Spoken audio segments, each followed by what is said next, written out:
అత్యంత గొప్ప తిథి ఏది అంటే మహాశివరాత్రి. ప్రతీ నెల మాస శివరాత్రి వస్తుంది. దాన్ని మహత్శబ్దంతో పిలిచారు. మహాశబ్దంతో పిలవబడినటువంటి తిథులు మీకు కనపడవు. మహాశివరాత్రి అంటే ఇక ఇంతకన్నా నువ్వు ఉపాసన చేయడానికి తేలికైనటువంటి రోజు రాదు. అందుకే ఆ రోజు మీరు తెలిసి చెయ్యండి, తెలియక చెయ్యండి, కొన్ని కోట్ల రెట్ల ఫలితాన్ని భగవంతుడు అనుగ్రహించేస్తాడు. ఏదో ఎవరో శివరాత్రి ఏదో భగవంతుడి దగ్గరికి వెడదాం ఇవన్నీ ఆలోచించలేదు. ఆయన ఆవు కట్టుకొయ్యి నుంచి పలుపు తప్పించుకు పరిగెత్తింది, ఆయన ఆవు కోసం పరిగెత్తాడు. ఆవు శివాలయంలో దూరింది, ఆయన దూరాడు. ఆవు శివాలయం చుట్టూ తిరిగింది, ఈయన ఆవు కోసం తిరిగాడు. ఆవు బయటికి పోయింది, ఈయన బయటికి పోయాడు.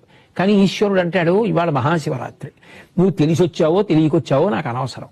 ఆవు కోసం వచ్చావో దూడ కోసం వచ్చావో నా చుట్టూ తిరిగావు కదా, నువ్వు ఇవాళ చేసిన ప్రదక్షిణాన్ని కోట్లతో హెచ్చించి నీకు ఫలితాన్ని ఇస్తున్నానంటాడు.